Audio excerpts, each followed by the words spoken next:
Shalom, selamat pagi para pendengar yang diberkati oleh Tuhan dimanapun Anda berada saat ini.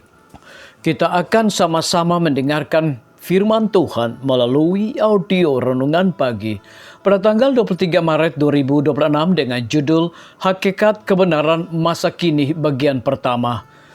Sebelum kita melanjutkan bacaan renungan kita pada pagi hari ini, kembali saya mengajak semua para pendengar yang setia untuk berdoa bersama-sama. Bapa kami yang bersemayam di dalam takhta kerajaan sorga, terpujilah nama-Mu ya Tuhan pada pagi hari ini.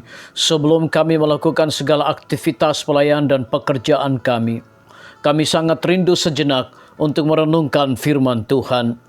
Terima kasih Tuhan Yesus, dengarlah segala doa dan permohonan kami Bapa, dan mau mengampuni segala dosa kami, karena kami sudah berdoa hanya di dalam nama Tuhan Yesus, Juru Selamat kami. Amin. Ayat inti kita terambil di dalam 2 Petrus pasal yang pertama ayat yang ke-12, demikian firman Tuhan. Karena itu aku senantiasa bermaksud mengingatkan kamu akan semuanya itu, sekalipun kamu telah mengetahuinya dan telah teguh dalam kebenaran yang telah kamu terima. Mari kita ikuti penjelasannya. Setiap pendiri Advent hari Sabat, Sabatarian Adventism, memiliki pemahaman yang dinamis tentang apa yang mereka sebut present truth atau kebenaran masa kini. Tentu saja, penggunaan istilah itu tidaklah unik bagi mereka. Para pengikut Miller sebelumnya telah menggunakan istilah itu untuk merujuk pada kedatangan Yesus yang sudah dekat. Dan kemudian mereka menggunakannya untuk gerakan bulan ke-7, yaitu pemberitaan bahwa Yesus akan datang pada bulan Oktober 1844. Jadi, bahkan dalam penggunaan istilah kebenaran masa kini oleh para pengikut Miller, kini menemukan dinamika progresif terhadap satu pemahaman. Bukanlah satu kebetulan bahwa James White memilih judul Present Truth atau kebenaran masa kini. Untuk terbitan berkala yang pertama dari Advent hari Sabat, Bates telah menggunakan istilah itu sejak Januari 1847 untuk merujuk pada Sabat dan kebenaran-kebenarannya yang terkait. Dalam edisi pertama terbitan kecilnya pada bulan Juli 1849, setelah mengutip 2 Petrus pasal yang pertama ayat yang ke-12 yang berbicara tentang teguh dalam kebenaran yang kamu terima masa kini, James White menulis bahwa pada zaman Petrus ada kebenaran masa kini atau kebenaran yang berlaku untuk masa itu. Gereja selalu memiliki kebenaran masa kini. Kebenaran masa kini sekarang adalah yang menunjukkan tugas masa kini dan posisi yang tepat bagi kita yang akan menyaksikan masa kesusahan. Dia setuju dengan Bates tentang isi kebenaran masa kini. 2 malaikat pertama dari Wahyu 14 telah meniup sangkakala. Sekarang saatnya untuk malaikat yang ketiga.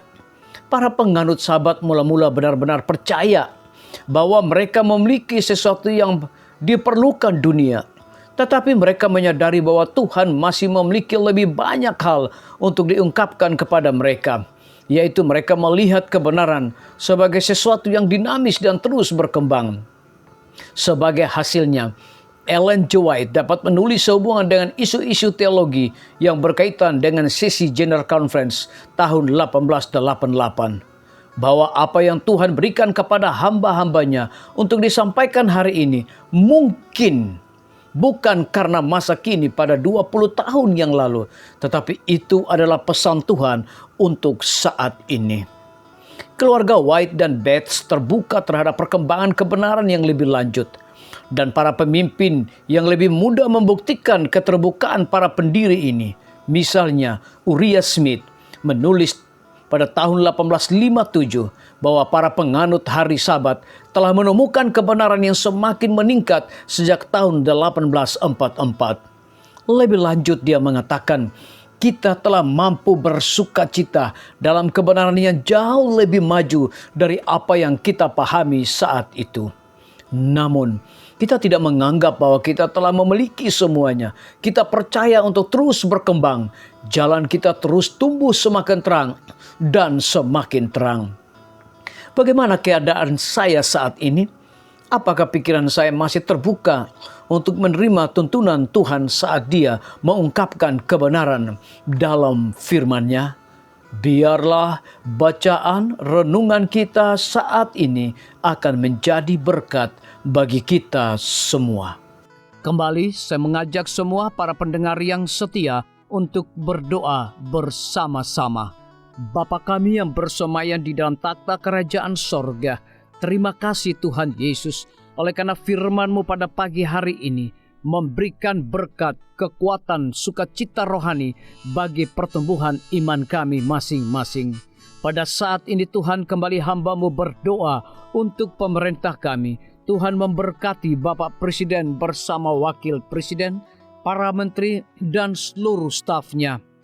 Bapak Gubernur bersama Wakil, Bapak Bupati bersama Wakil, Bapak Wali Kota bersama Wakil, Camat dan seluruh stafnya. Kepala desa, lurah, RT, RW, dimanapun mereka berada saat ini. Tuhan lindungi mereka, pelihara mereka, curahkan mereka hikmat pengetahuan sorga, kekuatan kesehatan, agar mereka dapat menjalankan roda pemerintahan boleh sesuai dengan amanah dan titah Tuhan sendiri. Tidak lupa juga kami menyerahkan pimpinan-pimpinan organisasi gerejawi Tuhan dari tingkat yang tertinggi sampai kepada seluruh gembala jemaat. Tuhan urapi mereka, Tuhan berkati mereka. Mereka sangat butuh kuasa Roh Kudus dalam pelayanan mereka setiap hari. Para tim medis, Tuhan berkati dokter umum, dokter spesialis, perawat bidan, para apoteker, dan semua yang memberikan waktu dan tenaga mereka melayani di rumah sakit, puskesmas, bahkan pustu kepada setiap para pasien yang datang membutuhkan pertolongan pelayanan mereka. Engkau berikan mereka sukacita sorga, roh dedikasi yang tinggi, agar mereka dapat memberikan pelayanan yang terbaik, sehingga dengan bantuan dan jamahan Tuhan, semua para pasien dapat memperoleh kesembuhan.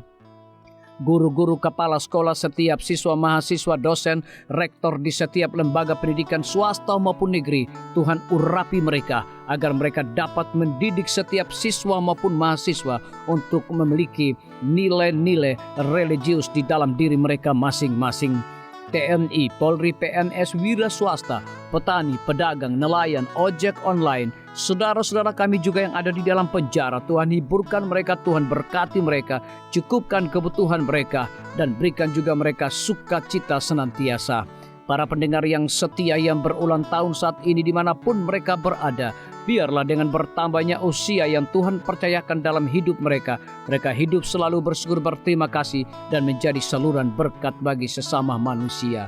Yang berada di dalam kebimbangan ketidakpastian hidup, Tuhan juga berikan iman yang teguh kepada mereka. Terima kasih Tuhan Yesus, ampuni kami Bapa, karena kami sudah berdoa hanya di dalam nama Tuhan dan Juru Selamat kami. Amin. Demikian firman Tuhan yang telah kita dengarkan. Semoga hari ini menjadi berkat bagi kita semua. Sampai jumpa, Tuhan memberkati.